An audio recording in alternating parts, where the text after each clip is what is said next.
We'll call the meeting to order. It is 7 p.m. This is the regular meeting of the Council of the Municipality of Swan Valley West. Hold at Council Chambers at 216 Main Street, West Swan, Manitoba, this 14th day of November 2023 at 7 p.m. Present this evening, myself, Reeve, Gade, Councillors Byron, Burick, Carrie, Blosha, Kushniryk, Reeve and McGregor, Carrie, Neely, Byron, Zbirun. Our interim CAO, Ellingson, is here. Our videographer, Jeremy Bergen, is here. And we have Meredith on the telephone. We'll head into our meeting tonight. We don't have any absences to approve, so we'll move to section 2 of the agenda. Be it resolved, the agenda for the regular meeting of council held November 14th, 2023 shall be adopted as presented. Is there a mover? Councillor Burick, and someone to second the resolution. Councillor Kushniryk. Any changes to the agenda, additions, deletions, anything anybody wants tonight? Hearing nothing, we'll call the question. Those in favor? That is carried. Into number 3 now, adopting the minutes.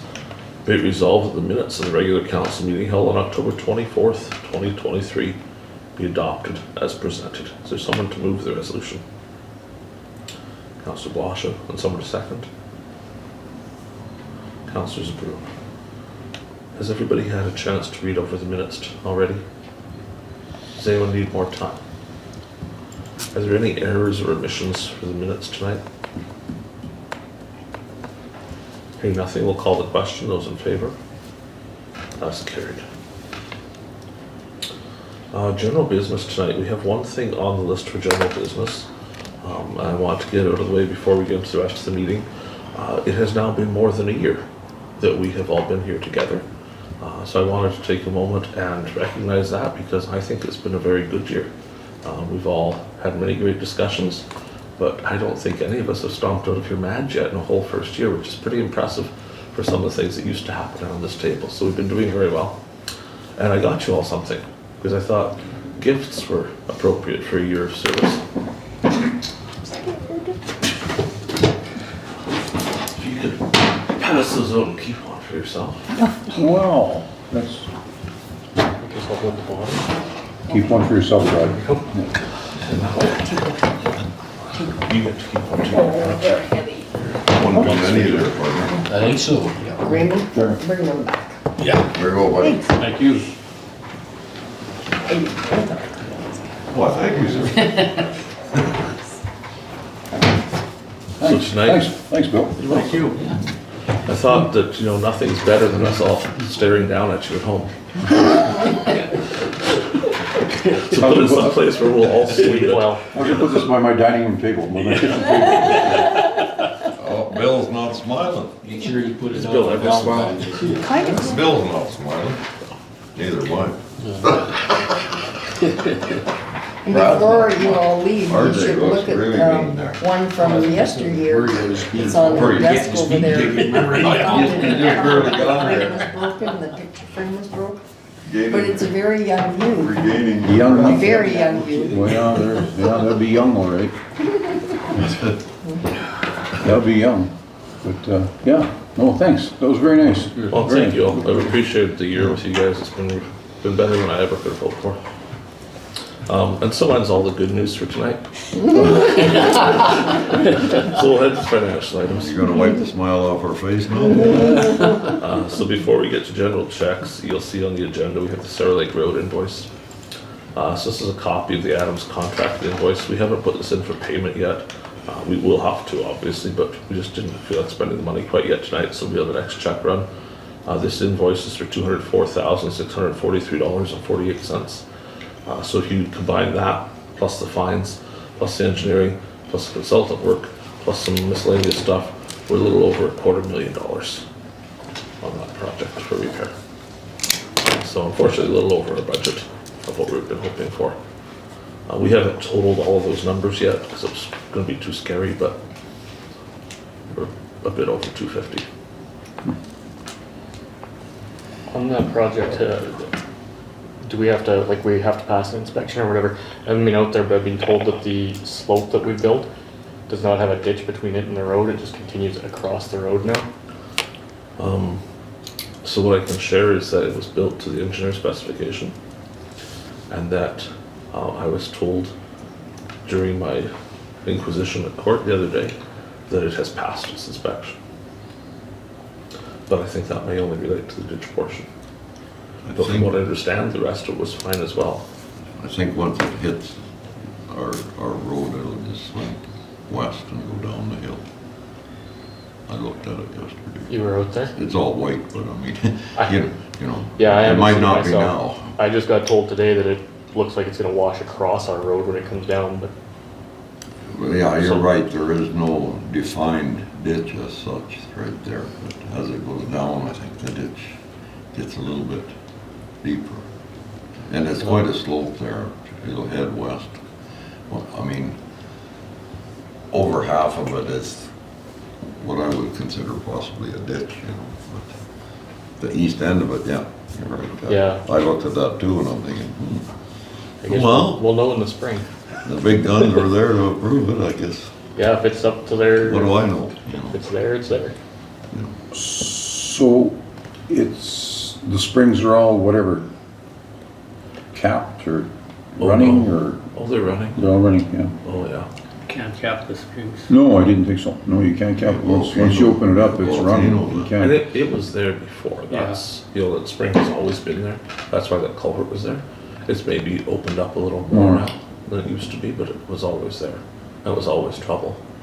I, you know, expect trouble, I can't imagine there won't be trouble coming there. Okay, so now, once this bill is paid for, and if there's any additional work next year, it's gonna be on top of this then, right? Uh-huh. They're not gonna come back and Uh-huh. repair it. Well, there's warranty on what was done, but That's what I say, so there is warranty. yes, but, That's what I was getting at, but if it's built to the engineer's report, yes. they're Yeah. bang on, they're Our 100% hands good are, right our now. hands are, I mean, we did everything we could to see that it was done to the engineer's report, right? But like I say, if there's something wrong and come spring, it's our expense again. All we have to do is fix the road. Yeah. Yeah, because we don't, We don't have to The fix rest of it. we Yeah. did. The hill is not ours anymore. Okay. This guy said it's done right, it's Okay. good. Yeah. But if it washes the road out, then we'll have to fix the So what, would road. you need more culverts in the road then, or what? But we are, in theory, still going to turn the culvert that's there to like a little different angle, a little different slope. That hasn't been done yet. Okay, That could be done next year sometime. No. But it'll be the same size of culvert. It's supposed to work, like the hydrological people were out there. And they obviously know more than we do, because they have How letters big behind are the name. pipes there? Hmm? 3 or 4 footer or how big? At the bottom, it's pretty big, but the top is not that big. It's that top one that we're Oh, supposed they to be got moving now. 2 of them, one way down for the, So I don't, So that top was what, about 2 footer or what? maybe. It's not big, because it was just for that spring. Okay. And then it catches some runoff in the spring. But, yeah, might, you know, on a melting day might be a good place to go watch. We could sell tickets, see what happens next. It was obviously far better than it was this last spring. We hadn't done $200,000 of work to it. We'll go to 5-1, General Cheques. Be it resolved, the Council of Municipality of Swan Valley West hereby approves the following payments. General Cheques number 19286 to 19325, the amount of $112,765.77. Is there someone to move the resolution? Councillor Kushniryk, get a seconder, please. Councillor Neely. Checklist is on your screen. I have the actual invoices here. Is there anything anyone's curious about?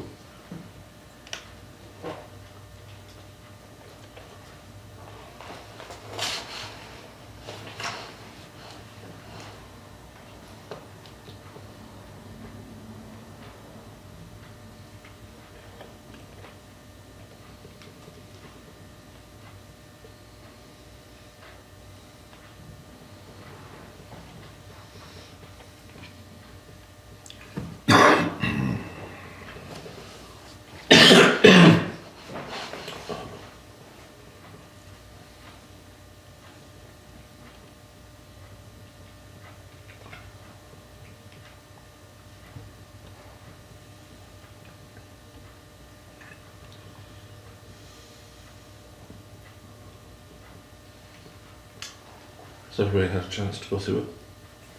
Any questions at all? I normally read a bunch of the checks, but you wouldn't hear me anyway, but there wasn't anything remarkable in there. It was all Nothing pretty simple earth-shattering stuff. there. No. So we do have a beaver program? We did budget a little bit for beavers this year. Okay. We've done, there was 29 there, was there 30 before? Maybe I think 60 so. beavers or so this year. Yeah, and it's the same thing, you have to register first before you just can't go and shoot a bunch of beaver and bring them in, or? We have to call you and tell you we want you to. Oh, okay. Because there was so few spots. Okay. We just picked the roads where they were impacting the road. And Scott would call and say, I want the beaver on this particular spot gone. Okay. And we can't just do it if some farmer wants them off his land. Even if it is backing up our road, I guess, until they get to the roads. And certainly they're repopulating well. Mm. They always have. Oh, gosh. Yes. Any further questions? If nothing, we'll call the question on the resolution. Those in favor? That's carried. Move to payroll checks, 5-2. Be it resolved that the Council of the Municipality of Swan Valley West hereby approves the following payments. Payroll payments number 215 to 230, amount of $25,118.50. Is there someone to move the resolution? Councillor Burick and someone to second. Councillor McGregor. A copy of this is presented for Council to review.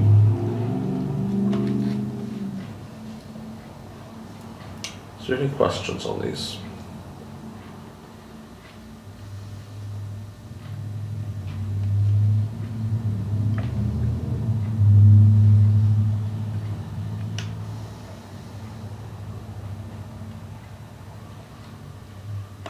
Hearing nothing, we'll call the question. Those in favor? That is carried. 5-3 indemnities. Be it resolved the indemnity payments for October be approved as presented. Check number 4532 to 4540 for a total of $9,783.15. Is there a mover? Councillor Neely and someone to second the resolution. Councillor Zbirun. Any discussion on the indemnities tonight? Hearing none, we'll call the question. Those in favor? It's carried. Copy of the financial report is attached. You'll note the report is dated November 30th, but it's really till November 14th if you read in the fine print. It includes everything in the check run tonight, but nothing else. The Sarah Lake Road check's not yet there. Be resolved that the Council of the Municipality of Swan Valley West hereby receives the financial statement for the period ending November 14th, 2023, as presented. Is there a mover? Councillor Kushniryk and someone to second the resolution. Councillor Neely. This report also has the income listed at the beginning of it for revenue. So in there you can see what we took in for dust control, fire protection, all of that. You'll see the RARS SM levy is actually quite a lot higher than we'd expected has come in. One thing that's still quite low is the aggregate levy, but it's filing time now, so we should see more of that come in shortly. I thought it was good to take a look at that and just see what's been happening there so far. Interest has gone up a lot too. We were expecting $10,000 there. We've already made $26,000 on interest, just because of the change in the rate. When does the federal gas tax come? Usually it comes sometime. July and December. Sometime December. We don't have our 21 audit done yet. What's that back? Our 21 audit is not done yet, Oh, and so they are withholding.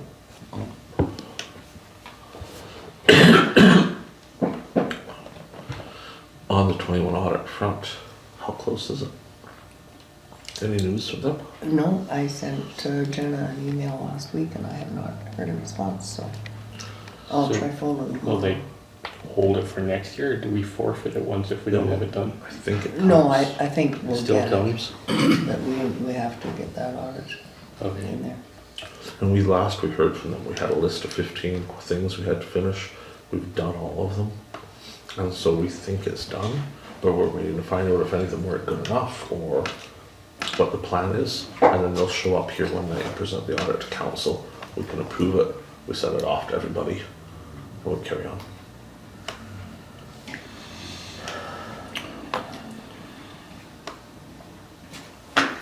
Any other questions on the financial report tonight? One more, that hometown green team, we didn't get that yet either. No. It's been, like, the claim form has been sent in, but I haven't heard from them back yet. Yeah.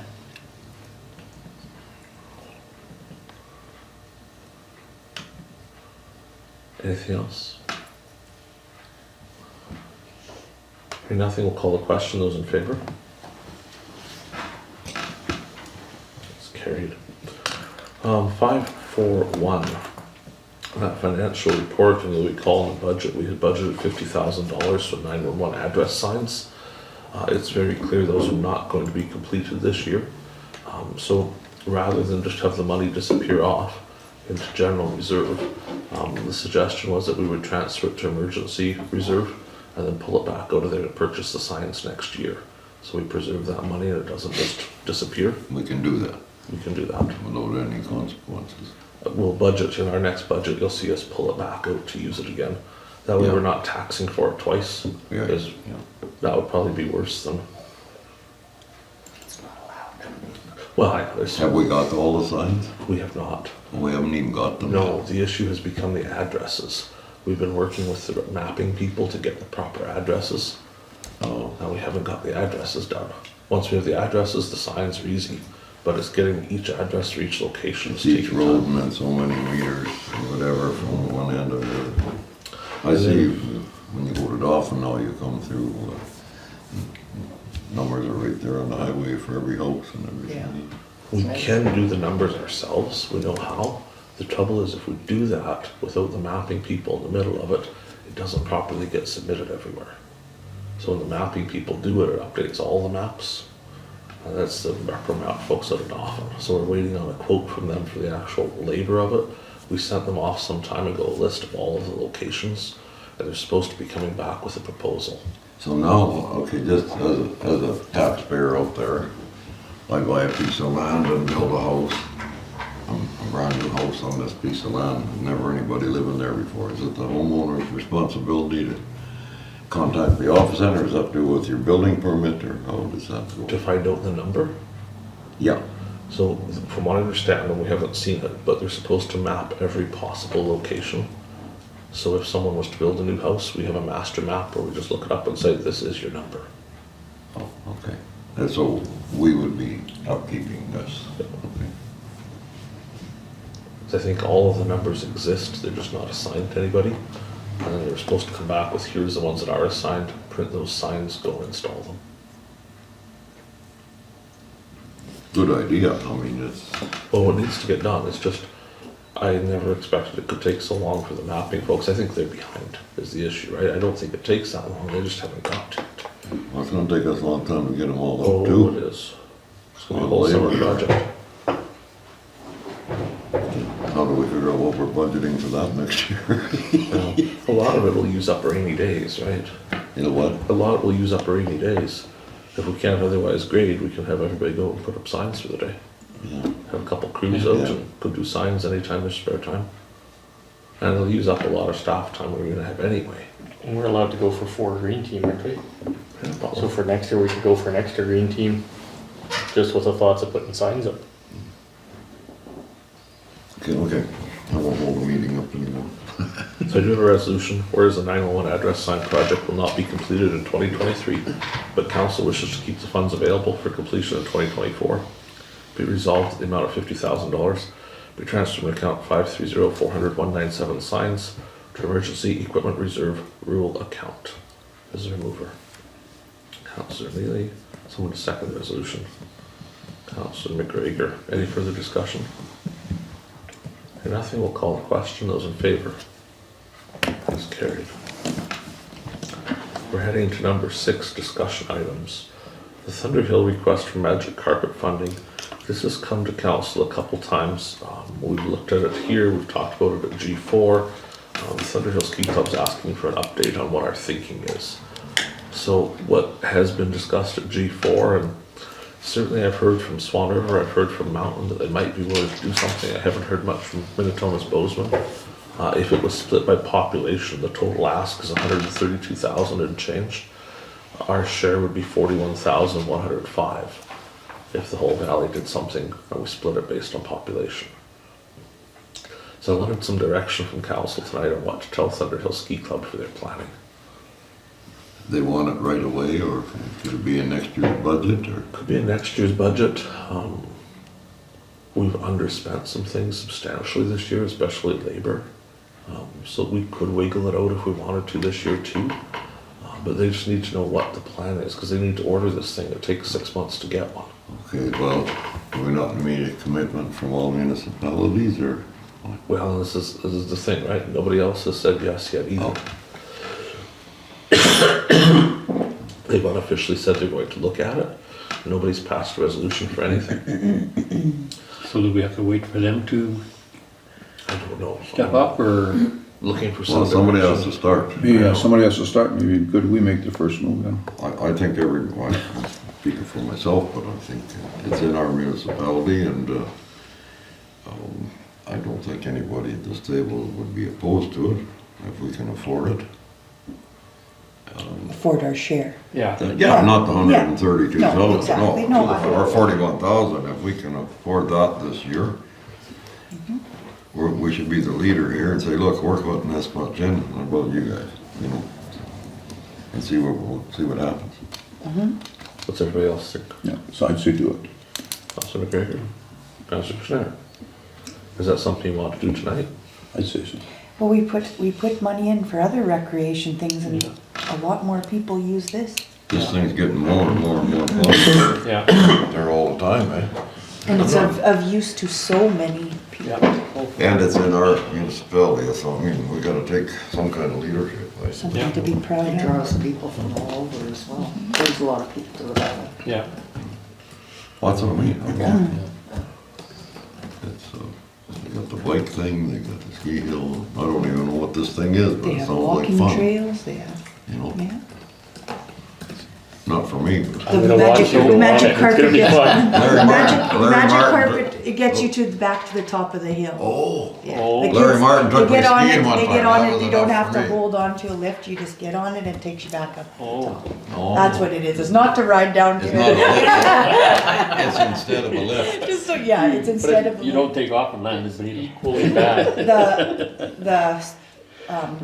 Duck Mountain has one on their kid. So do you sit on this thing or stand on it? Oh, no, you, it's a conveyor belt is Yeah. all it is. Get on And you're it. going to go up and you're going to touch your skis to it, and there's gonna be a kid 2.5 feet tall in front of you that does it like nothing, goes running on it, and you're gonna hit it, and you're gonna struggle with all your might to not fall over like a fool. I've tried it. See, when you say magic carpet to these guys, they think that's you riding down. Yeah, I'm thinking down. Oh, Oh, it looks so easy. It's, once you get the hang of it, it's easy, but we're pretty old for it, if you're not a skier.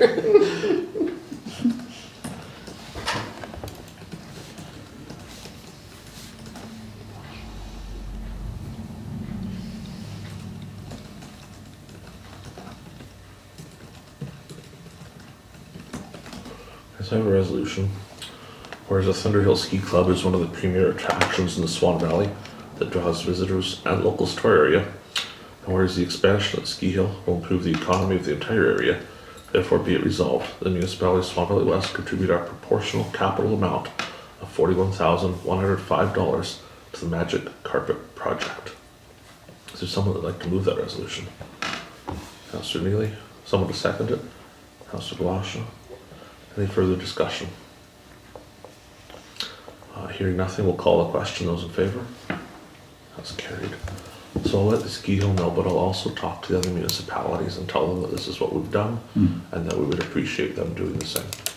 And then that sort of sets the bar for what the expectation is. Yeah, somebody's gonna start. Yep, it's good. 6-2 Sarah Lake Road court case. As you may recall, on November 9th, I had the opportunity to go to court. And I was sick that morning, so I took a bunch of meds and I went to court. And then I went to bed after. And I've been sick ever since. So there was 7 trials that day. we were the first full-blown trial of the day. So I did meet with the Crown Prosecutor for a few minutes before. We found ourselves unable to come to an agreement on a number that I thought was worthwhile for us leaving. Because like I said to him, you dragged us through this for 6 months already. I've come for our day in court. And he couldn't talk me out of it because he wasn't willing to give us a big enough discount to make it worth my while to leave. So to trial we went. So it was fun. I always enjoyed pretending to be a lawyer. And I got to question witnesses, and I got to testify myself and give opening statements and closing statements. And gosh, we had a good time. It was over an hour of a trial as we went round and round and round. You could have made a TV show out of it. Well, we really should have. Judge Judy. I offered Deputy Reeve Burick the chance to come and watch, and he said he would. I said if he came, he had to keep his mouth shut, not, make us look more guilty. But he didn't even come. Missed his chance. There were quite a few people in the gallery that got, I'm sure, some great entertainment out of the whole process. I can report that I did every single thing I could to get us out of it and have a not guilty verdict. Which, as you can imagine, would be tough because it's hard to argue that we did dig the hole. And that's eventually what the judge said, that I'd done an amazing job, but we did dig the hole. However, because it was our second offense, the fine was much steeper than it would have been normally. So we're looking at $1,296 fine. But the prosecution was unable to provide any evidence of the first offense, other than someone saying they thought it might have happened. And as I pointed out at length, that's not good enough to prove there was a first offense. I want the date, the time, and what we did. And if we can't come up with it, you can't prove it. So they were unable to prove we'd ever had a first offense. So ultimately we were found guilty, which may not be a shock. But we gave it our best shot. Every argument there was, I argued for why we weren't guilty. The fine was cut to $500. So we did really remarkably well. We saved $800. And I had an hour of amazing fun. It cost you $23 for me to sit there for an hour. And I thoroughly enjoyed every minute of it. And we did save $800, and they'd only been offering us $100 off up until then. So we did really well. And the prosecutor and I think we still speak. And after we're done, Mr. Tomsky offered to buy me lunch because he'd enjoyed his time there too. So overall, probably the best outcome we could have hoped for. The check is in the run tonight to pay the $500. That concludes all of the legal issues for Sarah Lake Road. And life goes on. No more entertainment now. Not till we do something else stupid. Let's try and limit that though. Any other discussion on that? 621, we had the tire derived aggregate. That was the general one we had here at 6:30. The general feeling in the room was he's going to set out an agreement. We're going to read that agreement, see what we think of it. Possibly we're going to allow him to give us 1,000 tons of tire derived aggregate, which would be enough to do 400 yards of frost boils. So we'll watch in the spring.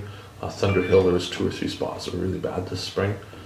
If they're bad again, we put some rock in them and hoped, but if that hasn't been enough, those would be the areas we'd go to with this stuff. Is this stuff supposed to expand and shrink and not?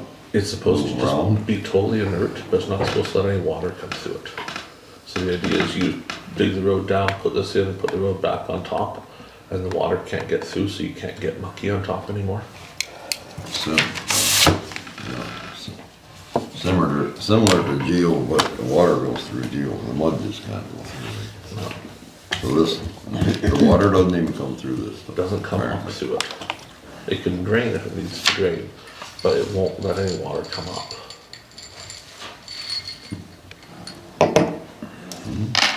They say it's amazing. Councillor Zbirun, I think if nothing else, we have one heck of a fire someday when somebody lights the pile on fire. Been known to happen. Usually not in our municipality though. Big chunks too, eh? Yeah, it's pretty big. So, Be interesting. yeah, we'll see. We haven't, until we see the actual agreement, whatever. It certainly sounds good, but I'm not holding my breath. We'll see what comes. 6.3, the snow fence. Many of you who've been on council for a while, like myself, will remember the snow fence thing. It's here just for information for the new folks. So there's a location, it's on road. 204. 204 and 160 something. It's 204. It doesn't cross anywhere, just down in that dip. Right? But 204 is the east-west road. It's on the north-south one. 168, 167, somewhere in there. Oh, I know he does it down in the. Yeah, there. anyway, there's this spot where if there wasn't snow fence, we'd have to take a cat there to get the road Definitely. open. So every year, the gentleman puts up the snow fence for us. Once in a while, we buy him some new snow fence, and we pay him for his time putting it up and taking it down. So that's gonna happen as per usual, it's just here so you all know it's happening. So do we have to buy some more? Right now, it's good. We bought him some 3 or 4 years ago, we bought a couple new rolls. Couple years ago, yeah. I drove by it the other night, just to peek at it, and there's 1 or 2 pieces that maybe next year would need replacing, but it's up already, it looks pretty good. So, it's the old wooden kind of snow fence we use there. Oh, the wooden, Yeah, so eventually the wood starts to go bad and we need to replace it, but for this year it's fine for sure. So that's just for information. Now things get more interesting. Let's talk 6.4, unit number 38 repair estimate. 38 is that wonderful half-ton truck we have in Benito. It's the one that the sander goes on for the winter. So it's got troubles. We talked about it in the spring, if you recall. It had troubles then already. Troubles are probably getting a little worse. So this is parts for essentially doing a bunch of work to try and resolve a no power issue. It's very weak. The thoughts are that it's probably the catalytic converter, but also maybe spark plugs and some other stuff. And I think Councillor Kushniryk is an expert on this and is going to speak to it for us. Really? I've been talking to Scott. I think we're going to come up with a different game plan. The truck just isn't worth this kind of money. I don't know how much I really should say. They have some plans to do some of the work in our own shop. And, do some bit first and see if that's all it takes, just to limp it along. Is there a plan for, like, longevity of this thing? It's got 315,000 on it, and it burns oil already. I think that's the thought process, is to put the minimum into it and just ride it out till it dies. It's not worth putting a pile. It's not worth anything for resale. What year is it? 2013? Yeah. 13 Dodge. Yeah. This is the one that went without oil for a year. Oh, okay. It's just a 4.7 engine. It's nothing. If it's really lacking power and the cats are plugged, it's just starving. It can't breathe, so take care of that problem first. Plugs are big on a 4.7, take care of that next. Do we care about an EGR? Unplug it. Not bigly. It's what was the other problem on here? The knock sensors. 4.7s are known for bad pre-ignition with old plugs. It's probably got really old plugs in it. I think that's probably setting off our knock sensors. Yeah. But regardless, I think we can do some ourselves and just limp this thing along, and if we buy another year out of it, we buy another year. So are you comfortable working with Scott on that? We'll just leave that for you two to... I think so. I think we've got a plan involving some of the shop guys doing some of the work. Very good. Any other questions on unit 38? We'll have to budget for something next year, maybe. I think so. 6.5, 6.5.1, 6.6, and 6.7, all kind of, the agenda doesn't well put them together, but they're all supposed to be one lump there. So we're talking about capital purchasing for 2023 and future years. No secret, we're starting into budgeting a little bit already, kicking tires at what we should have in that capital plan. But also, when you look at the financial report, it's hard not to miss the fact that there has been underspending this year on a few items. We're under on labor by a couple $100,000 because we were so short of staff throughout the year. And there's some other spots there.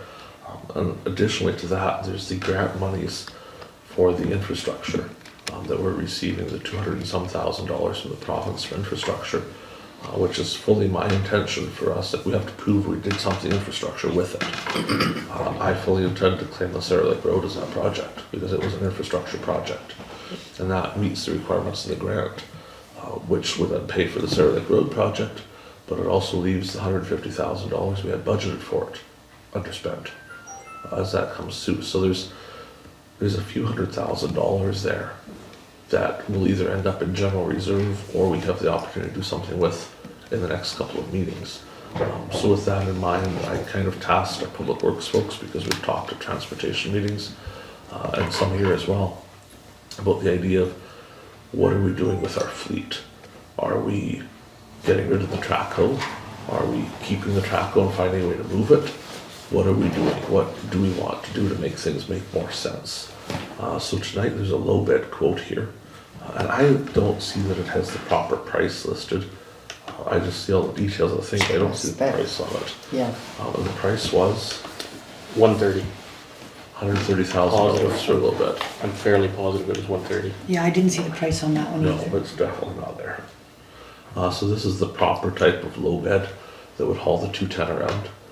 It would allow it to drive on, drive off with only that silliness we were doing of trying to jump onto a trailer. This one separates, so you just drive off like normal. It is $130,000. So what we're here to discuss on that particular front is, do we wish to keep the 210? It's paid for already, doesn't have a ton of hours on it.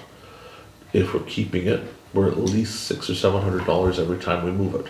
Because of that, we barely ever move it, we barely ever use it.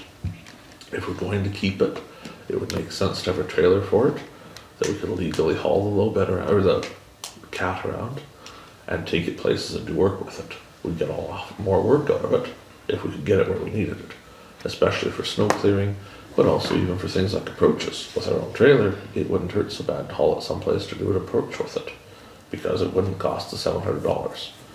So that trailer's there as an option. Councillor Neely. Well, that might get rid of the idea that we need a wheel loader to some degree too. It would. I mean, wheel loader is sure nice, but you This, know, we've hardly used ours because it never worked, right? this So, I package mean, of what we're looking at here should make it fairly efficient to be able to do pretty much whatever we need to do. If we can move the hoe around, we can do our culverts, we can do all the major. we got the small hoe to work where there's pavements, we don't have to lay Yeah. pads down and everything else. This trailer comes with the power pack, so we don't have to put a wet kit if we upgrade our semi. Down the road, whatever, you know. It is apparently the trailer the municipalities go for. This is the one that drops, you drive away, Yeah. drive it up, That is back the up one. and hook it up. Brand new or That's used? the only This is way to brand go. new. Yeah. They were very hard to find anything used. I found one, a 2013, out in Alberta. He was asking 75. So I mean, they're still holding value really good in the used market, and they're not very common. So they were fairly hard to find. You know, it's definitely an option to keep looking for used too, right? More quotes, whatever. Well, it's like you said, if we had a trailer, we'd sure be using that whole. Well, and we're equipped right now with 4 guys in the south with class 1s, guys who can run it all over the place. So I mean, we're sitting really good to, if we had the ability to move our equipment. Councillor Neely. Sorry to do all the talking here, but my big concern would be the manpower to use all this equipment. That's where I think we're sitting with the guys that we have down there right now. The 2 newest hires, you keep them year round, right? So we don't lose them next summer too. Even with a low bed stuff like when our cat grader that we keep getting these $4,000 bills for them to come look at it, we can probably take it to the city cheaper, get it worked on, and bring it home. You know, there's Yeah, savings but you on it. understand where I'm coming from. In the last year, it's been, It has. oh, wow, we got all this equipment, we got nowhere to run it. Yeah, and we brought in most of our staff though towards the end of summer, right? So. But do we add another piece and nobody can run? I'm just saying, you know, it's something we gotta think about. Yep. I'm not against buying a little bit, by no means, but No, I mean, that's my only fear. in April, you're 100% right, would be crazy. You know, and I want to be optimistic and think that we yeah. still have our staff, right? Yeah, So that's the key. It's been going very well with the new guys. They're working very, very well. The well, that's good. atmosphere, I mean, yeah, the everybody at the atmosphere, table's happy about that, but I'm just. they are constantly laughing and joking, and when you're happy, you're getting more done. They're working together and helping each other. It's really, really different. So the alternative to this would be we would keep paying to move it every time, which is at $700 at least. Sometimes it's 1,000 depending on who's available. Or we could sell it off. We're told it's worth about 200,000, and we could use that to buy something with wheels on it.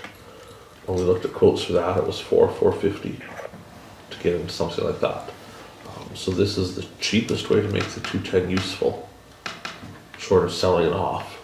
And if we sold it, we'd still be 200, 250 to buy our way into something smaller that we would then have to drive everywhere.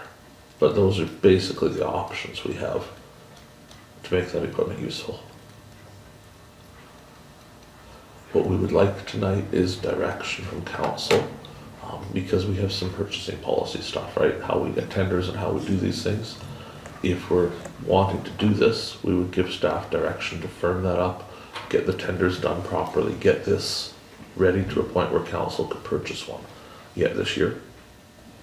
If we don't want to do it, we won't waste the staff time on doing that.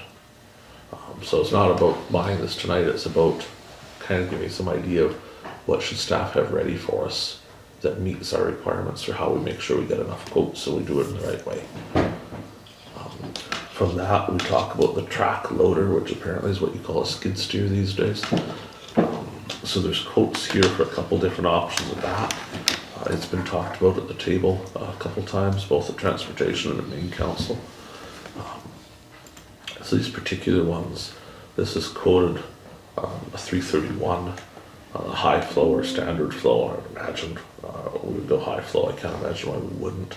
There's not that much difference in price. It's only a couple $1,000s extra. And then quoted also with a snow blower and a rotary cutter, which is a brushing head. Pallet forks are quoted here too. So the idea of this is that particular cutter is good to up to a 10-inch tree. You'd be able to go down the ditch with this thing, brushing all day long if you wanted. The snow blower is an 84-inch. It's not the heavy dutiest snow blower. There's bigger ones you can get. Certainly this would do some things. It's arguable whether or not this would be able to blow a corner. You know, if it was really icy, horrible, it might not do that. But with the tracks on it, you may be able to drive this thing down a ditch blowing a hole too, which is something we do to open ditches, right? I'm thinking the co-op Aggregate ditch, rather than going with the hoe and scooping the entire way, you just drive her down Swan the middle. has one of them. Yeah. And it works pretty good. Yeah. 18-inch tracks, they just float. Yeah. I got one, it doesn't go anywhere. You go with, the high flow is supposed to throw snow 40 feet, I believe.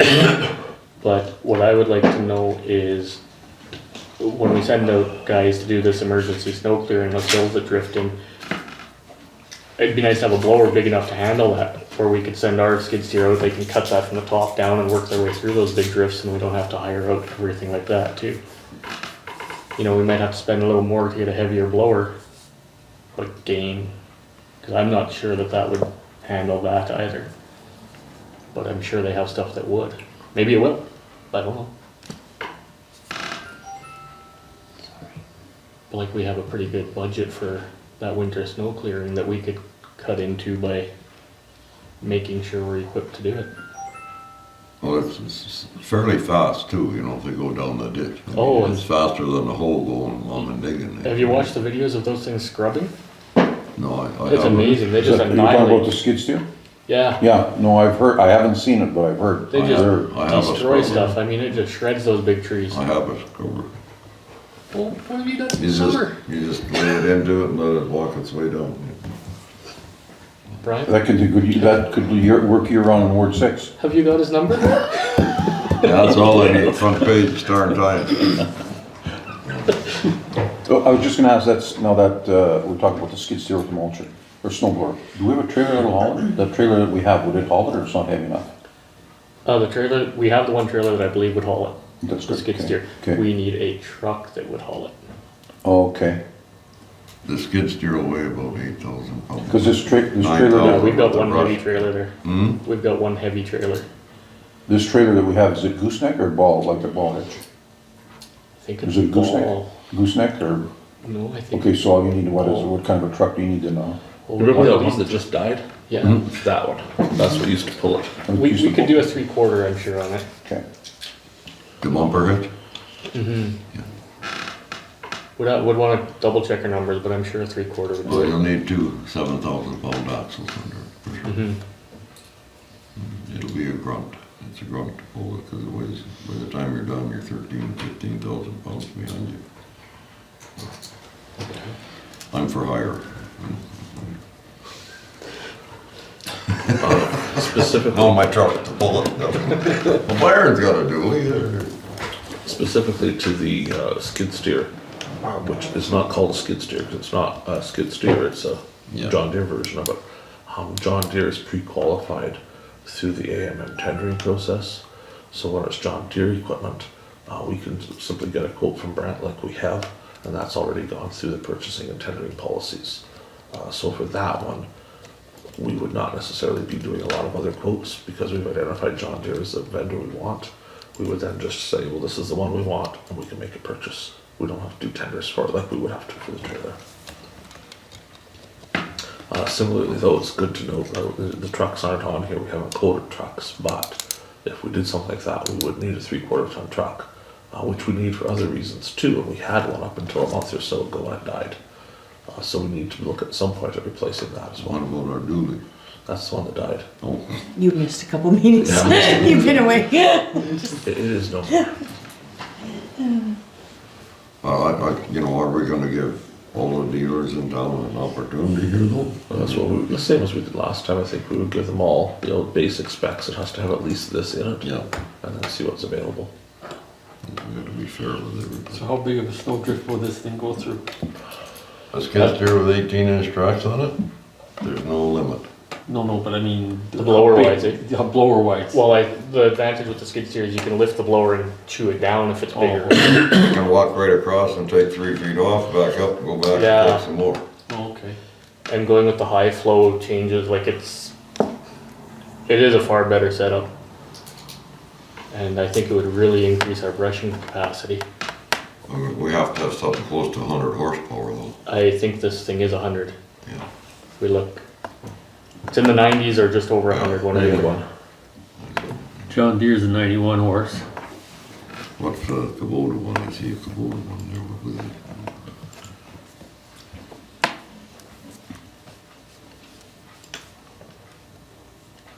Tricooler, maybe that one. 90 something. It's really blurry, that one, isn't it? Yeah. 96.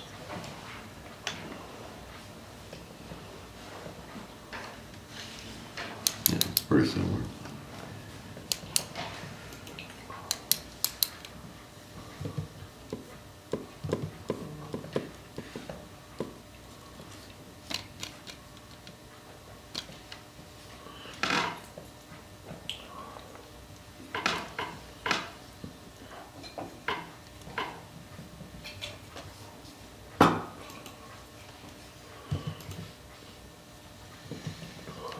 Did you say, Brad, the trailer was 135? 130, I The trailer- believe. Pardon? 130, I believe. 130?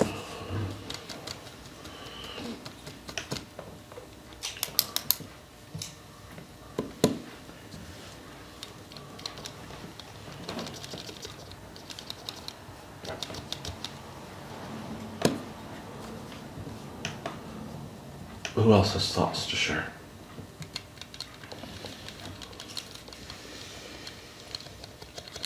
This is what Scott was talking about, right?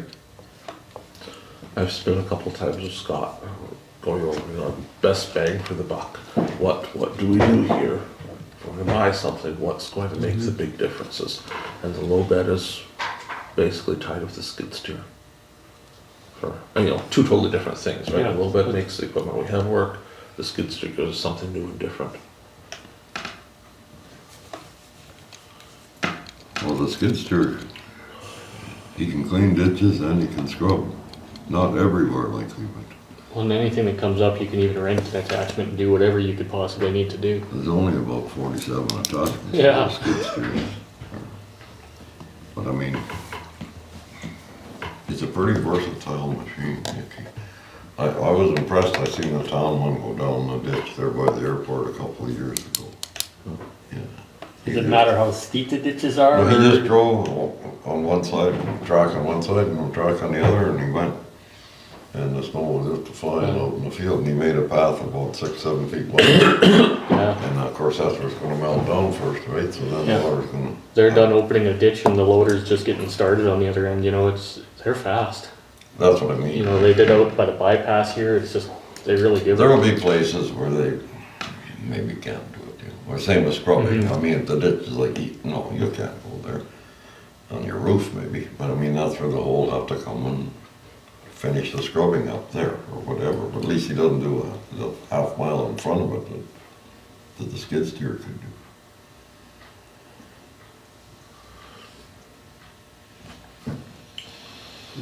Councillor McGregor.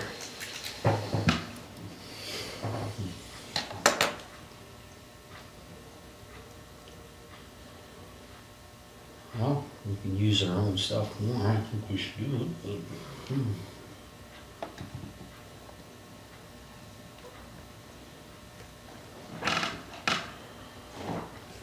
You're cheap. I can see that look of cheap on you. The cheapest way to do it. And on one hand, we had the money budgeted, we're just spending it in a different column because we ran so short-staffed. We had to kind of work these guys extra to keep up. So we should buy more equipment so we can work them harder next year. This first year, like I had said, was just a learning experience for us, eh? It's a learning experience this first year. Now we know what to expect next year. Well, that's all, it all depends on our labor force, Brian. Yeah, well, we've got the men. Right now, we're sitting good, so all we can do is plan Yeah. with today, right? If something goes wrong, it's kind of out of our hands that way. So general thoughts, what is the direction we're going to give to our staff to prepare for us? I'd say myself, I'd vote for the trailer and the skid steer and the blower and the mulcher. Because it's like you said, the backhoe's worth 200,000 or 250, you have to add another 200,000 to get a wheel hoe. The wheel hoe is good, it's convenient for moving from site to site, but I mean, if it's you need a track hoe in places, like, I mean, a wheel hoe can't get in. And it's still not convenient to No. move from 1 to 6. No. You know, it's, So, I mean, we need a trailer. That's been the issue all year, is moving all the time, and the cost. This way you have that trailer, you can move that, you can move a grader if you want to Winnipeg or whatever, repair. It's, Bouncing them wheel loaders down the road isn't necessarily the best thing either, and we got 700 miles of road. yeah, Whereas a semi, like, I mean, they're more made for that, right? I mean, So I think what I'm seeing around the room is we're going to ask for the trailer to be Trailer. firmed up so we have it in a purchasable way next time we're here. The skid steer, snow blower, and rotary cutter, does anyone want to argue against that? Or is everybody kind of in consensus of that? well, Scott was quite in favor of a skid steer, isn't he? Yeah. Figures he can get a lot done. And I have to agree with him. I mean, it's a pretty versatile machine. like I say, you could spend the whole year in Ward 6. Oh, that's after he's done And in you know Ward what? 5, right? And you know what, we'll have a trailer so that we can go up to Ward 6 and bring it. yeah, it's felt like 4 years of listening to Ward 6 already. Shit, Ward 6 got everything done this year, didn't they? Yeah. Not quite, not quite, no. They won't see the thing for another 2 years, eh? Scott has assured me that the skid steer is a game changer. He says if we get that, they'll get so much more done with that thing. Well, like, I mean, I drive my roads twice a day, like, driving bus there, and there's lots of places that a skid steer will work great, but you can't, the mower already, the trees are too big for a mower. And, mulcher, the mulcher's busy all over the place, like, I mean, the backhoe. But I mean, this would be, wherever it starts in the middle or starts in whichever end, but I mean, that skid steer, I think, could work year, And the from skid spring to steer, fall. Brian, you don't need a semi to move it around. No, well, I just asked, if the trailer, if we have a trailer, it'll haul it, and even if All we it's, need is a tandem trailer with 2 7,000 pound Yeah. axles under it. and then it, even if it's short moves, it can travel on its own, not? If it's short moves, like An it's, equipment hauler would be ideal, it's lower to the ground, right? Yeah. I mean, it's easier to. He said travel on its own short moves, yes, but Half a not, mile maybe, but not much further than that. no, and then this way you got a trailer, you load it on a trailer, and that's. One man can One do man, his own doer. unload it, work, load it up again and move again, it's very convenient, very convenient. No, they're good little machines. So the question becomes, the track loader, the John Deere one, if that's what we're considering. This is basically the final quote for it, unless we're wanting to look at different options, are we? Or are we liking this particular set? Like there's two John Deere's, correct? There's One's a high standard, flow, one's high flow. And so tell me High the difference, flow. cause I don't, Would wanna go with the high flow. okay, well, I just, yeah. It's how fast the hydraulic fluid can go, so it gives it more power for the snowblower. Yeah, More I power go, for the scrubber. yeah, go for a high flow, because this way you don't wanna be lacking power. So that'd be Both of the those- second quote. Both of those attachments say they'll work on a standard float, but you're right to the limit. And so if we're always running the equipment as hard as it'll go, it doesn't last as long. No. Whereas we go for the high flow, so we're not running it all the way wide open, right? And probably if you ever went to trade up or something, the resale value would be better for it too, eh? I assume. Yeah, I'm hoping we're gonna start running all this stuff into the ground. yeah. You know, just fix it and keep it going and make it really pay its way. I believe the high flow machine is in Regina. They have one available there. And as for warranty, I could be wrong here, don't quote me on this, but I believe they've said if it goes down, they will come give us a spare, pick it up. We won't be without it. For the first 24 months, basically. Yeah, well, it's on the warranty. So is there any interest in proceeding with that now, or do you want to leave it till the next meeting in 3 weeks? I think we all agree. I think we think all we agree could- to do it. On what? We check on upgrading the blower? Skid steer part? Skid steer part, trailer. One question, Yes, it is, Jeff, yeah. do we wanna own Well, it, that's what that stands for. Okay. or do we wanna lease it? I would recommend against leasing. I would wanna own it. The only thing is, if you lease it, you use it till warranty runs out, and you take it back and you get another one on fresh warranty. But you pay for the privilege. Well, do you really? I think leasing is always in favor of the seller. And then you're gonna pay for any extra damages anyways, and Okay. we're limited on hours, we'll be second guessing, well, we better stay under. I'm not a big leasing fan, but there's places it works, but it's more in the tax world, I think. Okay. There's some really good tax advantages to it, but we don't see anything here. No, Yeah. Privately, like this, we lease everything at my place. We lease it with $1,000 buyout, because then all those payments are expenses right away. Yeah. At $1,000, they amortize and life is good. But for here, that doesn't make any difference to us. Okay. Yeah, my only thoughts would be skid steer, scrubber, but should we see how much, or if there's a heavier duty blower? Mm-hmm. That's Okay. just more built for those Yeah. drifts? So what do you want to do? Make a suggestion. I would say we buy the scrubber and the Skid skid steer, And the and for next meeting, we'll have a confirmation on the the blower. blower. If there is no upgrade, we go with this blower. Yeah? Yeah. If there's an upgrade, we reconsider the blower. Yeah. How about the trailer, Brad? Trailer. Trailer, we can't do anything until next meeting because we have to meet our purchasing requirements. Okay. It's not something Okay. that's, the difference with the John Deere is AMF every year does a tender for it. Okay, So this has all been tendered for John Deere equipment, but for that trailer, we've got to go follow our procedures. And what about if we were to buy a Kubota? If we buy a Kubota, then we go start over again and do tenders. Because they are not pre-qualified.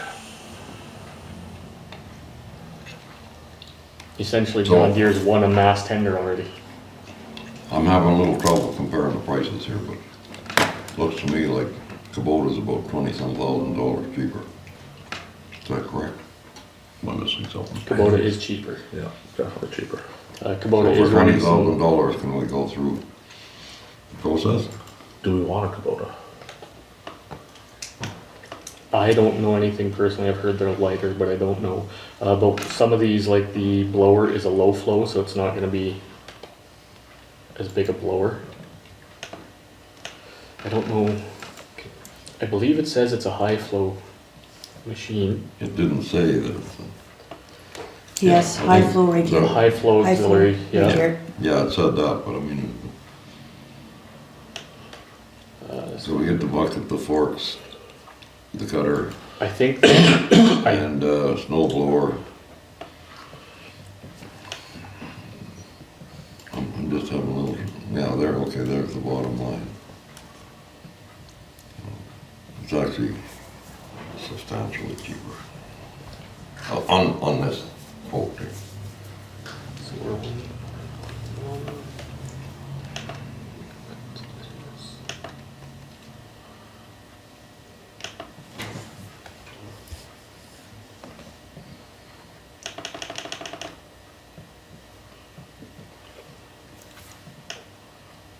I gotta go back to the John Deere and see if the PSD and the GST are in there. Is that included Tax is not included. in John Deere? No. Okay, we're talking quite a bit more difference here than, like, to the tune of quite a bit of money. In my, what I'm seeing here, if we're comparing apples to apples, it's, Yeah, it said tax is not included for your.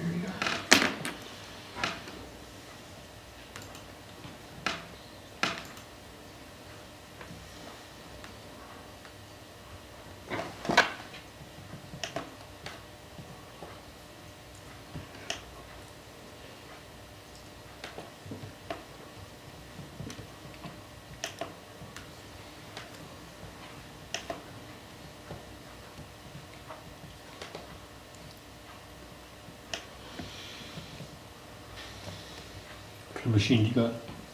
Mhm. What kind of machine do you have? oh, they don't make them here. Made in Grand Rapids, Minnesota, it's called an ASV, stands for All Season Vehicle. And they built Terex for a while. but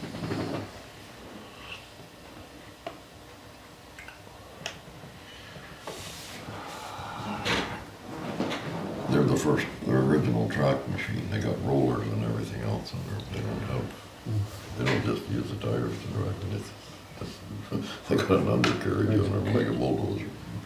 Well, not really, not steel, but rubber. It's about 7 rollers on each side. Is there an answer to come or shall we leave it? I'm not sure, how does everybody feel? I mean, I'm not too up on the Kubota stuff as Well, I far like to as see resale on John someone that Deere's knows how to compare it. top notch. Kubota is one of the top rated pieces of equipment out there, has been for Need to flip decades. this. I don't own one, I can't afford it.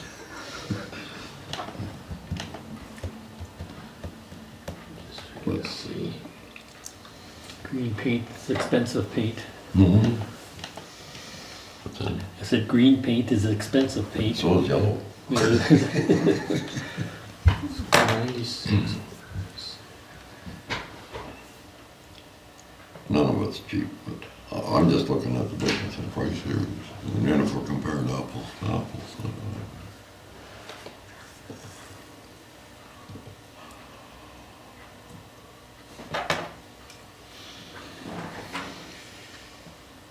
So we could task Public Works with getting us some valid comparison for next meeting on this, Mm-hmm. if that would be agreeable.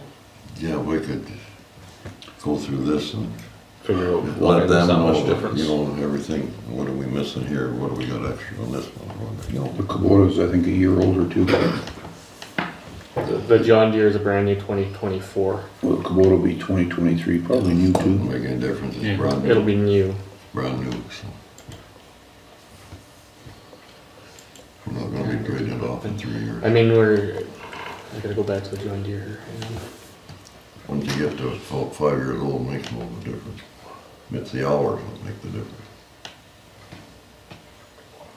I do believe the John Deere has a better system, and don't quote me on this either, for the selection between high flow and standard flow, so you don't screw up what you're running. It's just automated by itself, not how you hook up. Well, those are the things that. We need to know. Yeah, we we're gotta not know, seeing, right? So, unless somebody objects horribly, I think what we should do here is, I will indicate to Public Works what our base decision is, what we want to proceed with. But we will have staff work out the trailer aspect, so we have valid quotes on that. Yeah, And then on the skid steer aspect, we're going to have Public Works do some research and present to us the reasons why for which one. If they think Kubota or John Deere, or which one they think is better, and some reasons why, what's the Yeah. differences. yeah, well, that Make sounds the good, argument yeah. for us. And we'll maybe We'll either have them bring it to us in writing, or we'll have them come and actually present it at our next meeting. Do we have a transportation meeting in the near future? We Well, don't. We got the They convention demand- coming up here in But we're back here the first week of December, so worst case, they could come that evening.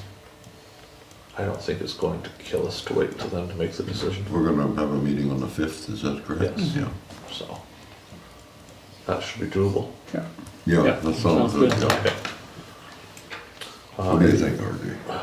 Sounds good. Yep. Anything else on that whole section? Not removed correspondence. We have a letter from the Minister of Municipal and Northern Relations. That's the Honorable Ian Bushy. He is, you may know, is from northern Manitoba, which is kind of nice, somebody that's not from the city. So it's just a letter, basically welcoming us, welcoming him. He'll be at the convention, so hopefully we'll get a chance to speak to him there. Otherwise, it's just for information. Going to 8.1, we have some unfinished business with the Swan Valley Fire Board. So we're catching up here an actual bylaw, because we need to pass a bylaw establishing the fire board. We've signed the agreement, that's all done, but the bylaw needs to catch up to it. So a copy of the bylaw is here. This is an identical bylaw that was passed, or is being passed, by the town of Swan River. Obviously just with the dates to be filled in there. So we've got a couple resolutions for it tonight, and then we'll pick it up again in 3 weeks' time. First resolution, be it resolved that bylaw number 0103-23, being a bylaw of the Municipality of Swan Valley West for the purpose of establishing the Swan Valley Fire Board, shall be introduced and read a first time this 14th day of November 2023. Is there a mover? Councillor Burick, someone to second the resolution.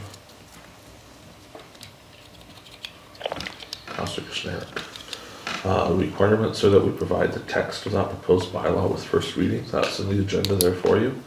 Any discussion on this bylaw? Yes. Go ahead. Shouldn't we have looked at this agreement before it was signed? We did. Did we? I don't remember it bringing before council. It was here a couple times. Well, yeah, but then it always had to go back to get the words changed and words changed. But we never did see the final. Did we? No, because with the night we gave authorization to sign it, we had the final version. And then council passed a resolution authorizing the signature. Would that have been when Byron was away? Oh, maybe. It could be in that area, I I'm have not to check, sure. could be possibly that timeline. Okay, because I don't remember it at all, like, It did come, because we had the final one here, okay. and then we gave approval to put the signature on it with the final one here. Councillor Neely. Last I remember, we were having some differences on the reserves, but we got that all sorted out. Right, I remember that, yeah. Yeah, that was the final thing, and then the final version came with that all written into it. The end result on the reserves was that almost all of it went to fire board, because Swan Valley West had paid into it all those years. So it was all Yeah, transferred yeah, over, yeah. with the exception of a little bit, which was used. There was it 1 year we hadn't paid? There was some, I'd have to go back and look at the thing. There was a little bit of money that was separate, that the town saved out then in a separate reserve, just to look after the hall itself. Any further discussion? Would we have it, I'm pleading ignorance here, but would we have it somewhere in our, It's attached to the agenda. It'd be 2 meetings ago, okay, that's fine. 2 or 3, but there's a copy attached there, so you can pull it up. Okay, It should still be that's the there. final draft of the agreement. Okay. So that had to have happened before they had the meeting at the fire hall, right, or the Yeah. signing? And the signing happened, it was like 3 weeks after we gave it approval. Oh. Because we waited for the fire commissioner to come. So we approved it here almost a month before that signing happened. So this is going back about 6 weeks now. Yeah, so I would think, look, 3 or 4 meetings ago. There's a search feature in there too. We could use, just type in fire, it would pull up anything to do with fire. Okay. Any further discussion? Okay, so we'll call the question on first reading. Those in favor? That's carried. We can do up to 2 readings in one night. We can still make changes if we wish to, but we can't hold a 3rd reading, obviously, tonight. So second resolution, be it resolved that bylaw 010323 be a bylaw of the Municipality of Swan Valley West for the purpose of establishing the Swan Valley Fire Board be read a second time this 14th day of November 2023. Is there a mover? Councillor Zbirun, and someone to second the resolution. Councillor Kushniryk. Any further discussion on the bylaw? Hearing none, we'll call the question. Those in favor? So our next meeting, the plan will be to have third reading. For third reading, it's an individual vote, so we'll all vote as a recorded vote for that. It's a town doing this right. I don't know if they finished already or where they're at, but they're also passing the same bylaw. Going to number 9 now, committee reports. So I'm sure, especially Councillor Kushniryk has lots to share with us. We'll give him a moment so he can come up with that, because I would hate for him to say he has nothing. That embarrasses. We'll start with Councillor McGregor. Councillor Neely. I'm not embarrassed, I have nothing. I've got nothing. I have nothing as well. I have nothing yet. Couple weeks, give me a couple weeks. And Councillor Kushniryk. I'm feeling harassed. I have nothing. File a code of conduct complaint, see how it goes. Or not. So I have a couple things. We'll start with medical, oh please. Good baby. Medical recruitment, the committee met last week, I think it was. The cough medicine doesn't let me recall the date as good as I should. It turned into a 3-hour meeting, which was a lot for medical recruitment, but we had some new representation. So we had the full representation from Manitoba's Bozeman was there. The full representation from Mountain was there. Up until now, it's been hard to get those people out. So a lot of the meeting was spent going over past history and explaining all the things that have happened and what's going on now and where we're at. So those councils are much more up to speed on medical recruitment than they had been in the past, which is a good thing. We discussed the healthcare aid program that's going ahead now. There's another one coming in February. So the intention is to also support the February intake, like we did with the first intake, with a couple slight modifications. So this time around, you're required to do 5 years of service, but you're not required to do it all as a healthcare aid.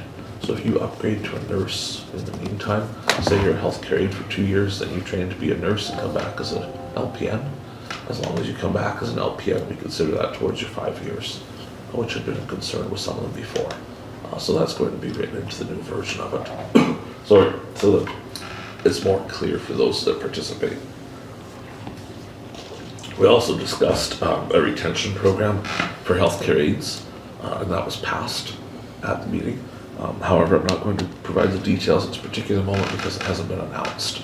If it's near and dear to your heart, ask me in camera, and I can share what's happening for them. But in the next week or two, there'll be an announcement from the Medical Recruitment Committee doing some honoring of our existing healthcare aides. But to be clear, only local ones, not agency aides. So if you're coming in from out of the community and charging extra and taking the money out of town, you get nothing. This is for people that are from here. The library met. We were supposed to meet again last night. Unfortunately, that had to be postponed because some of the members are just too sick to go to these things anymore. But budgeting is ongoing at the library. The idea is to have the budget ready, hopefully for January, just like it's supposed to be.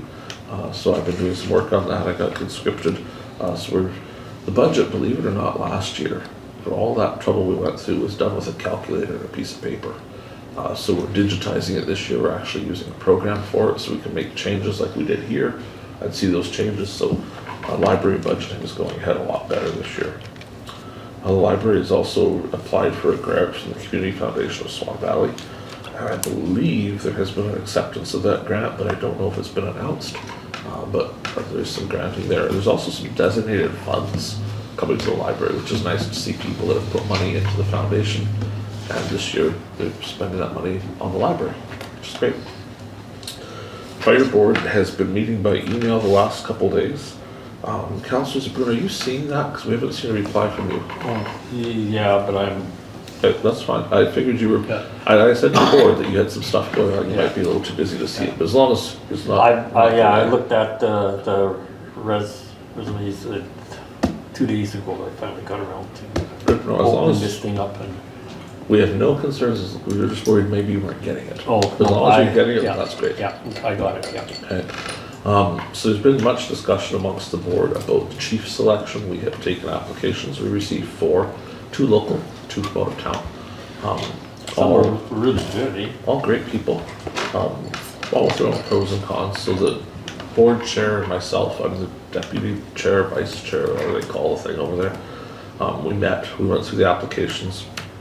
The board is, from what I've seen in the last day or so, is going to forego the interview process, and is going to make an offer.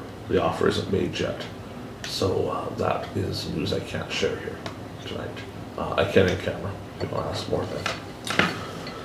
I got invited to the Durban Cemetery meeting. It was riveting, I can tell you.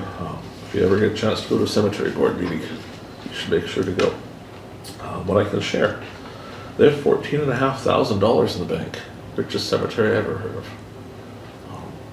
They're dealing with some issues of continuation. As you know, Leonard passed away a while ago, and so then Roy Fullerton's been looking after it, but he's 91, and he's pretty much had enough of that now. So most of the meeting was spent on who's going to be next. So they've got some plans now. They're going to redraw the map, get it updated. Mr. Actor is going to help out with that. Mr. Kerr is going to help with the actual maintenance of the cemetery. There's some new plans for getting other volunteers involved. There was talk of perhaps installing a sign finally, which is probably overdue at that cemetery. So they seem to be well in hand. I was invited to tell them what would happen if they just threw in the towel and walked away. So I explained the concept that we're not going to let a cemetery disappear. We would look after it, but we would prefer they look after it because they'll probably do a better job than we would. So it sounds like they've got a good strong group there. They'll keep doing that. But they've got some money in the bank, so we'll keep giving them the $500. And if they need anything, I told them not to be a stranger to ask, because we're obviously in tune to give them a little something to help out if it keeps us having to look after, not having to look after it ourselves. We keep it pretty nice. So, it too got to be a 2-hour meeting. You wonder how you could spend 2 hours talking about a cemetery, but I assure you it's possible. Too many coffee breaks. Well, I was thinking we should have invited the newspaper just to document how we could spend 2 hours on it, because the hour and a half we were done, and then someone said, "So what was it we decided?" Then we did some more. I attended a Chamber of Commerce Crime Committee meeting. In fact, I chaired it. So that's moving ahead. There's $40,000 from the town, as you know. The $50,000 from the province isn't received, but coming. So the meeting essentially firmed up how those cameras work, where the money goes to and where it does not. So the chamber now has a very solid plan on when it pays for a camera and when the business is responsible for paying for it. I don't know if anyone cares about those details, but they exist now. The camera system is being installed. There's a few views on it now and more every day coming online. The chamber vehicle has now been approved for use, so it's been out the last week. It's been doing some loops. If anyone here or anybody out there in video camera land wants to volunteer for that, the chamber is actively looking for people to drive it.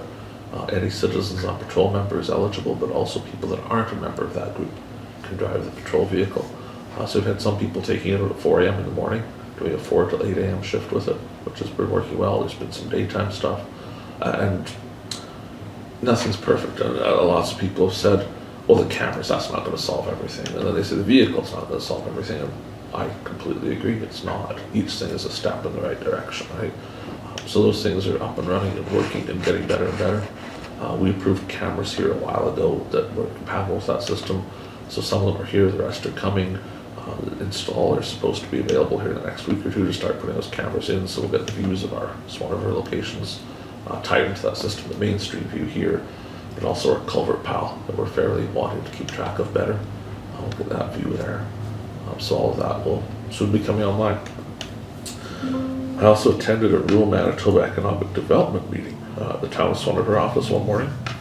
We had Ethelbert, the PAW was here, Swan River, Russell was here. There was one more that's escaping me. In any case, quite a few communities were represented. So we're looking at what exactly the rural Manitoba economic development group is doing. Having meetings is probably most of what they're doing right now, but they are a government group and they need meetings. So I guess we were happy to help them out that morning. They got us donuts. They certainly are trying and that's good, right? They're working right now on an inventory of available properties for people to purchase, investors, which is great, because Rise has been working on that as well, so it'll be a shared thing, we can forward all of that to them. One thing that did come up at the meeting, and disappointed me greatly, I heard tell of a industry that's looking to locate in the municipality of Swan Valley West, which is great. I'm not sad somebody's coming.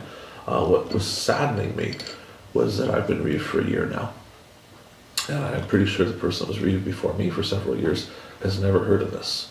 There's no indication of any of this information in the office.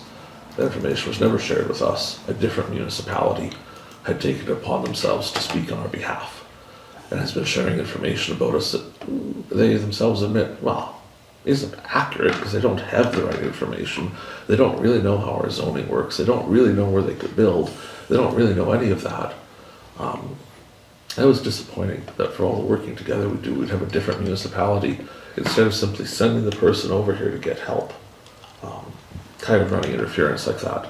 But we will sort through that at the next RISE meeting. And we will ask the head of council responsible for that municipality to solve that problem, so we work together better. So that will be resolved. On that front, I can also share that I took a telephone call the other day from someone interested in investing in Bonito, into an existing business that's currently shuttered there. Certainly early stages, but anytime somebody wants to invest in Bonito, I'm very happy to hear about it. So we'll see if anything comes of that or not, but details for that I can share on camera, but I can't in the open meeting. That's much of what I've been doing lately besides not being able to speak. Does anyone have questions? Alright. We should bring a resolution recommending Councillor Kushniryk for his nothing. I'll move it. I'm sure you could. I second it. Is there anything else in the meeting tonight before we go to the in-camera section? So what we're going to do is take a recess for about 10 minutes or so, maybe 15, depending on how much cough candy I need to eat. Once we come back together, we'll pass the resolution to go in camera. We've got a couple of things to discuss tonight. Most of them relate to staffing, but if you have questions about some of that stuff I couldn't be fully forthcoming with, you'll be welcome to ask that as well. Anything else? No? Byron, I can just confirm that the fire board agreement is on the September 12th meeting. Okay. We will be in recess for the next little while. We'll see you all back here in a few minutes. Mayor? Be resolved that pursuant to section 1523 of the Municipal Act, council shall meet as a committee of the whole to close the meeting and continue discussions in camera regarding personnel matters, landfill, negotiations, preliminary discussions, contracts. Is there a mover, please? Councillor Neely. Someone to second the resolution. Councillor Burick. Any discussion? We'll call the question. Those in favor? It's carried. So we're rejoining the meeting after the in-camera discussion. I don't believe there's any resolutions we want to present tonight coming out of in-camera. Now there was some discussion if we wanted to return to discussion on 6.5, the track loader quote. Does council wish to return to that tonight? I think so. I think we're on the same track, I think. Okay, so seeing how we're all still here, we can go back and reopen that discussion, so we will for a moment. The discussion was that we had the Kubota quote, we had a couple John Deere quotes, and there was questions arising over whether the John Deere Kubota was better. So while we're in camera, Public Works did provide some clarification between the two machines. Councillor Kushniryk is going to give us a brief overview of that. Oh, make me repeat myself. So basically, in between the two machines, we're looking at a high flow versus standard flow on some of the attachments, a narrower blower. We aren't really going completely apples to apples, so I think there'd be some cost increases on that Kubota machine.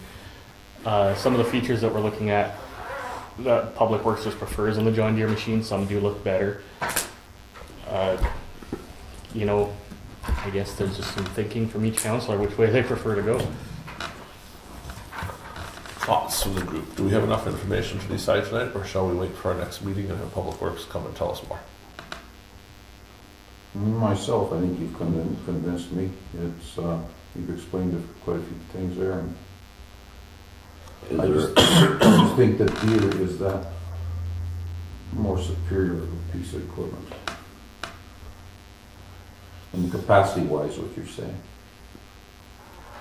I have And also no, serviceability as well, and the preference of the operators too as well, I think. yeah. Personally, I've never sat in either one, so I'm just Me neither. repeating what I'm being told and I can't afford to sit in one. Anybody else with thoughts? Okay, so I'll make it more direct. Does anyone want to bring a resolution to purchase it tonight, or we bring this to the next agenda? Do it now. Okay, is there anybody that's willing to second the resolution for that? Okay, so we'll write one up and be clear to me what you wanted to move. The actual track loader, the brushing attachment. Are we waiting on the snow blower attachment like we discussed before? To find out more details on it. can we write it so we approve it to purchase if no heavier duty option is available for that size? We don't want to go much bigger. Why don't we do a little more homework and do it at the next meeting? Mhm. Is there a panic? Not on the, I don't think so, I think they're in No, I stock. think maybe. Let's, and then maybe we'll have time to look at the video and stuff like that. You want to do the whole thing? No, he Is that what you're wants- talking? he wants- Because the video is on He just doesn't the, want you to bring a resolution forward, he just wants you to let everybody to. I think you're just wasting time, Terry. that's what I'm saying, you want to leave the whole thing. Mhm. Well, until we get something from Kubota that well, on the other hand, it seems like the staff wants that John Deere, so I guess no use buying something that we're not happy with, I guess. Right? I'm just Yeah, no, you're right, Terry. What- man in the middle trying to figure out I what to think write down. another realistic fear, and there may be no fear of this, but availability is crap nowadays. If we wait for our next meeting, which is a little ways down the road, maybe they're gonna say that one's gone, you gotta wait 2-3 weeks, now we're into January before we see one, and snow is moving, we could be using it.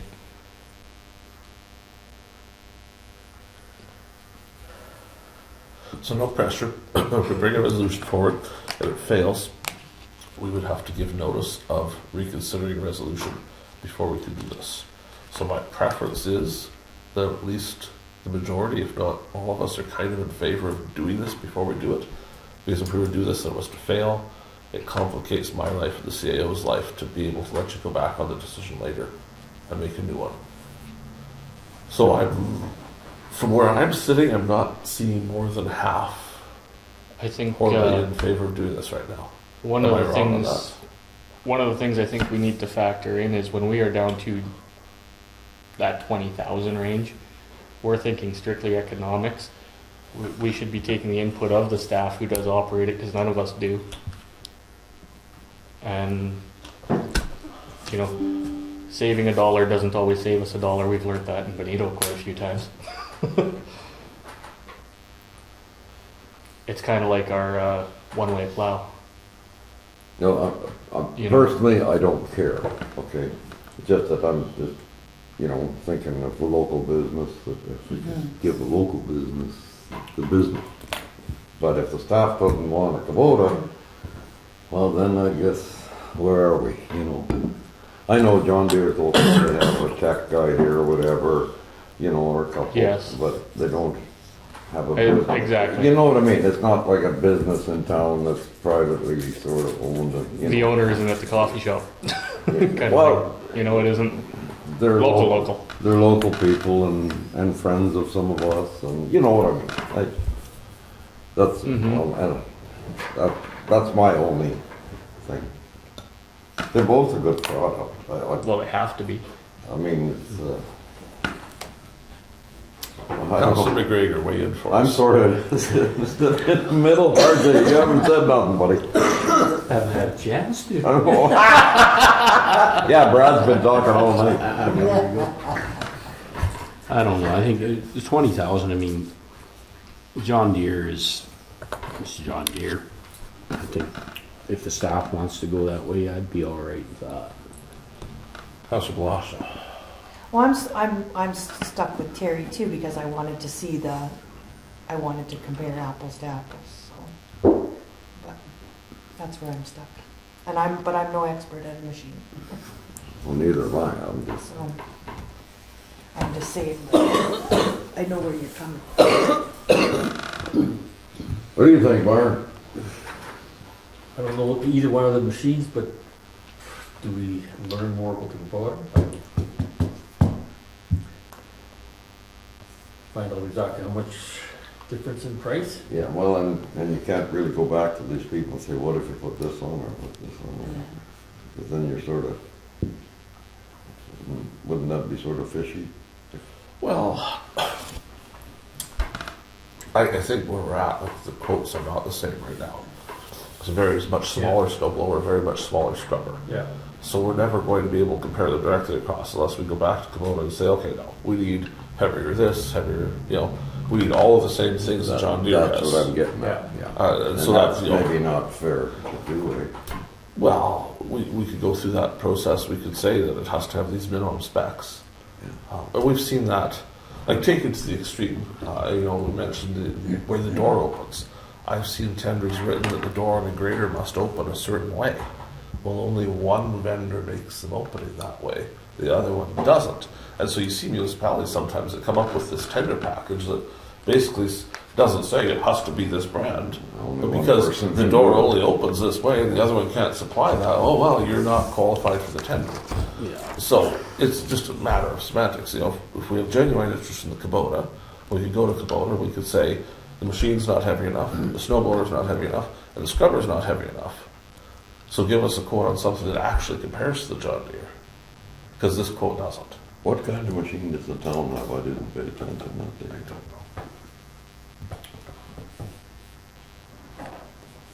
God, I see it drive by all the time.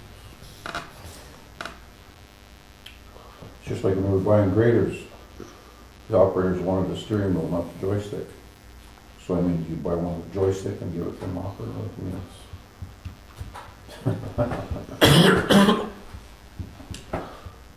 Well, I get it.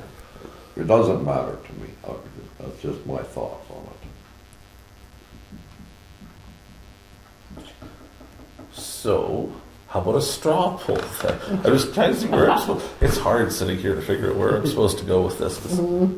It's your decision to make, not mine. Just write up the resolution and we'll pass it. We'll vote on it. We won't necessarily pass it.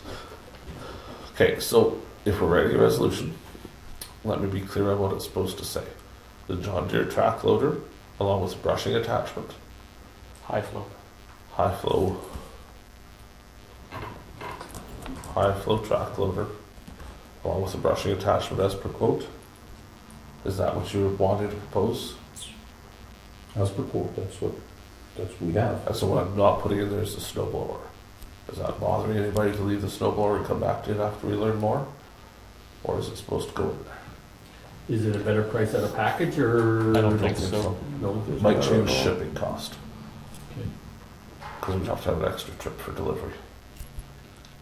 Otherwise, I don't think it changes the price of the piece.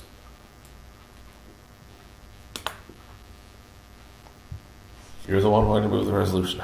Is that yes or no? Yes. Okay. We can further discuss it. As per the quotes. Be it resolved that we purchase a John Deere high flow track loader along with a brushing attachment as per the quote provided. That's moved by Councillor Burick, that's seconded by Councillor Kushniryk. And now the time of discussion. If anyone wants that changed, you can propose changes. If you want to discuss it some more, that's good too. Anybody have anything they want to say? I would just like to see them compared more like even, have the same on the Kubota, have the same on the John Deere and see exactly how much the different price is gonna be. But that's just, Suggestion. What if you move to table and we vote on tabling the resolution? till we get some information, like, Right? Because that's the concern, right? right, Okay, so we'll take Councillor Zbirun is moving to table. Is okay, there someone to second that? Councillor Neely. So we'll vote on just the tabling. So the idea here is if we vote in favor of tabling, we'll leave this decision for the next meeting. If we don't vote in favor of tabling, then we would go back to when we're voting on the resolution. Okay? okay. So this is kind of to get us out of that defeating the resolution thing and having to bring it back. Because if we vote to table, then we'll just move on Okay, to the next meeting. So you're gonna send Kubota John Deere specs? We would have to. Yeah. Pardon me? We'd have to, Yeah. Well, we're gonna we'd say have to we go back want to them and say it has to have all these We things. want this and we want this, how much more? Yeah. I guess if we, I Yeah, I didn't know we could do that or not without, you know, with that, this is, So as soon as we it's go a to quote, it's Kubota, not a tender. well, We can't vote Kubota unless we tender it. once we get a quote from Kubota, if we're seriously thinking that, then we have to go to tender on the whole thing. So Because we have to, because once we're not just using that pre-approved tender, we'd have to then, if I'm thinking this through properly, with our amount of meetings left, if we vote to table this, then we get our information next time and we decide that Kubota maybe looks a little better. We now have to go to tender, which means we're gonna run out of meeting time before year end. it would be tight. Because we would have we would be the 5th of December decide to go to tender. It would be the 2 weeks later we have the last meeting.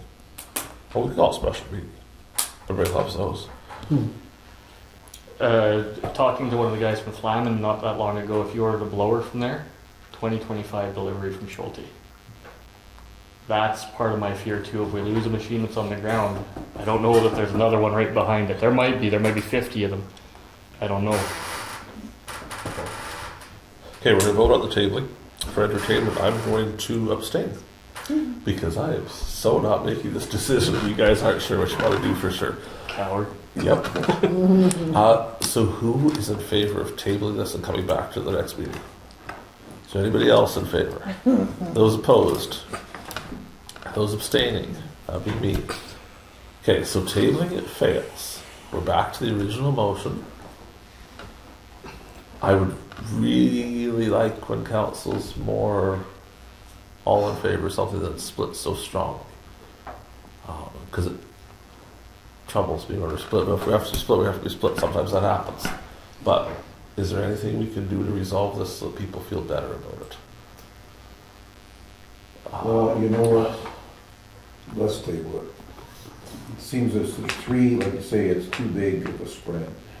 But I mean, it's just tabling it just to kill time. It's not like, No, it's We're not gonna go like through we're the not, it's process, not like we're we're gonna go not through the agreeing process, on a machine. of looking We for a want- we price. just want more information. and then the operators don't want it anyway.